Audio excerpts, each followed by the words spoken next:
எப்பா அப்ப எனக்கு ஒரு கேள்வி இருக்கு. விஜயகாந்த் ஐயாவ மட்டும் ஏன்ப்பா யாருமே முதலமைச்சர் ஆக்கல? அது மக்களுடைய தப்பு தான் அது.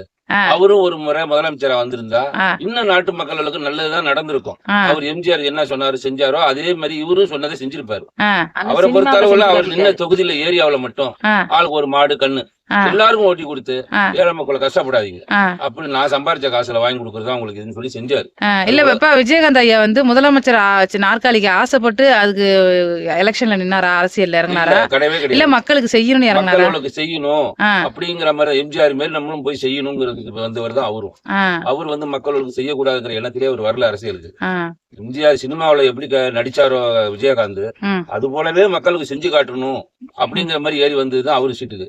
ஆ.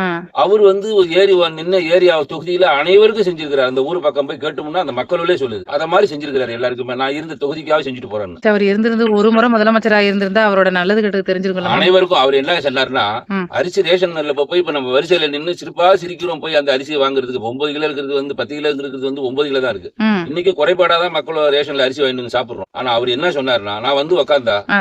முதலாக வீடு வீடா வேன்ல அது அரசு தமிழ்நாடு அரசு வேன அரிசி இடைக்கல்லோட கொண்டாந்து வீடு வீடா கொடுத்துருவோம். அப்ப மக்கள் கஷ்டப்படக்கூடாது. நடந்து சிரமப்பட வயதானவங்க. ஆ. வீடு தேடி கொண்டாந்து கொடுத்துரும். குறைபாடு கூடாது குடுக்குற தானியத்துல. ம். அப்படின்னு அந்த ஆளு சொன்னவரு இருந்திருந்தா நிச்சயமா அவர் முதலமைச்சர் செஞ்சிருப்பாரு இந்த வேலையை. சில மக்களும் அவருக்கு ஓட்டு போல என்னப்பா? அவருக்கு ஓட்டு போடாத ஒரு குறைகள் ஆ, அது மக்கள் ஒத்துழைப்பு இல்லாம இருந்தது. அது எம்ஜிஆர் இருந்தாருன்னா அப்ப மக்கள் ஜாஸ்தி அதிகமா விழிப்புணர்ச்சி கிடையாது ஏழை மக்களுக்கு. விஜயகாந்த் ஐயா அரசியல்ல மக்களுக்கு துரோகம் பண்ணாங்கல்லப்பா. அப்புறம் எதுக்குப்பா அவர் இறந்ததுக்கு அப்புறம் எல்லாம் போனாங்க, அடிச்சுக்கிட்டு அழுதாங்க. ஐயோ! ஒரு முறை உங்களுக்கு நாங்க ஒரு வாய்ப்பு குடுத்துருக்கலாமேன்னு எதுக்குப்பா சொல்லிட்டு அவர் அடிச்சாங்க? இறந்த பிறகுதான் அவர் என்ன நன்மை செஞ்சாருங்கிறது மக்களுக்கு தெரிய வருது. அவர் செத்த பிறகுதான் அவருக்கு யாருக்கு என்ன பண்ணிருக்காரு. அவர் யாருமே எம்ஜிஆர் ஐயா மாதிரி பசியோட அவரை விட்ட போய் திரும்பி பசியோட வந்த வரலாறே இல்லைங்கிறாங்க சினிமா திரையுலகத்துல. ஆ, யாரும் பசியோட இருக்கக்கூடாது, கஷ்டப்படக்கூடாது. ஆ, அவரோட சேர்ந்து இருக்கிற சினிமா துறையிலயும் யாரும் கஷ்டப்படக்கூடாதுன்னு ஆ. நினைச்சவர் அவரு. எம்ஜிஆர் ஐயா. விஜயகாந்த் ஐயா. விஜயகாந்த் ஐயா. சினிமா சங்கம்னு இன்னைக்கு ஒண்ணு உருவாகி தலைமை நிலைநாட்டி இருக்குன்னா அது விஜயகாந்த் கேப்டன் தான் செஞ்சிருக்காரு. இந்த கட்சியும் சார்ந்தவங்க கிடையாது. சரி, இப்ப அவங்க பசங்களுக்கு விஜயகாந்த் ஐயா குணம் கொஞ்சமாவது இருக்கும்ல. அவங்க பசங்களுக்கு ஆதரவு தரலாம்லப்பா? தரமாட்டாங்க. பொதுமக்களை அவரு நின்னு செஞ்சவரை விட இவங்க எதுவும் பண்ண முடியாதுங்கிற மாதிரி கொண்டுட்டு வந்துட்டாங்க அதை. ஆ, இப்ப யாருதான் இருந்தாலும் எம்ஜிஆர் பேரு வருமா, ஆ, வராது.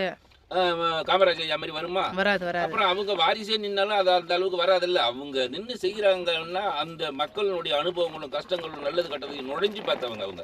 ஆ. இவங்களுடைய வாரிசு எல்லாம் போய் வெளியில விஜயகாந்த் ஐயா இருக்க பார்த்தாங்களா? இது இருக்கு அது இருக்குன்னு இல்லையே. மக்களே பாருங்க, எங்க அப்பா கிட்ட அரசியலை பத்தி கேட்டேன், இவ்வளவு விஷயம் சொல்லிட்டாரு. ஆனா இங்க இப்ப உள்ள பசங்கள்ட்ட கேளுங்க, சன்னி லியோனி படம் எந்த தேட்டர்ல எந்த சீடியில இறங்குதுன்னு சொல்லுவாங்க தவிர அரசியல் என்ன, அரசியலை பத்தி என்ன, ஓட்டு போறது நமக்கு என்னன்னு யாருக்கும் தெரியாது. தயவு செஞ்சு அரசியல்னா என்னன்னு தெரிஞ்சுக்கோங்க. ஏன்னா அது நமக்கும் நம்ம நாட்டுக்கும் நம்ம ஊருக்கும் நிறைய நல்லது செய்யுது. அது இடையில உள்ளவங்க அமுக்கிட்டு இருக்காங்க.